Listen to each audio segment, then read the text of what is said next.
हा संपूर्ण पालखी सोहळा जो आहे तो देहूनगरीमध्ये पार पडतोय आणि या ठिकाणीच या संदर्भात बोलण्यासाठी या पालखी सोहळ्याचे प्रमुख मोरे महाराज आपल्यासोबत आहेत। महाराज, काय सांगाल तुम्ही, एकंदरीत काय व्यवस्था देवस्थानातर्फे या ठिकाणी करण्यात आली आहे, वारकऱ्यांची काय सोय करण्यात? गेले 2 दिवस जो मुसळधार पाऊस देहू व पंचक्रोशीत पडत आहे, नदीमध्ये इंद्रायणी नदीला पूर परिस्थिती निर्माण झालेली आहे। नारायण महाराज समाधीपर्यंत पाणी आलेलं आहे। त्या पार्श्वभूमीवर निवाऱ्याची व्यवस्था वारकऱ्यांची होणं देखील कठीण होतं। त्यामुळे संत तुकाराम महाराज संस्थानने सर्व दिंडी प्रमुखांना व भाविकांना आवाहन केले होते की तुम्ही दिंड्या घेऊन देहूमध्ये येऊ नका, तुम्ही पिंपरी चिंचवड व पुणे या ठिकाणी पालखी सोहळ्यामध्ये सहभागी व्हा। त्या आव्हानाला अपेक्षित असा प्रतिसाद मिळालेला आहे। आतापर्यंत जर आपण पाहिलं तर साधारण किती वारकरी या वारीत सहभागी झालाय, काय अंदाज आहे आपल्याला? नाही, फार कमी दिंड्या आलेल्या आहेत।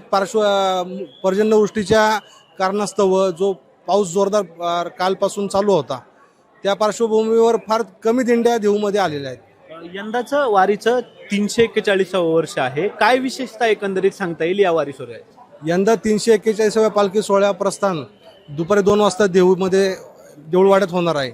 युवराज संभाजीराजे छत्रपती कोल्हापूर यांच्या हस्ते प्रस्थान होणार आहे। तसेच या प्रस्थानासाठी महाराष्ट्राच्या मुख्यमंत्री माननीय नामदार सुनेत्रावहिनी पवार यांच्या प्रमुख उपस्थितीत प्रस्थान सोहळा पार पडणार आहे।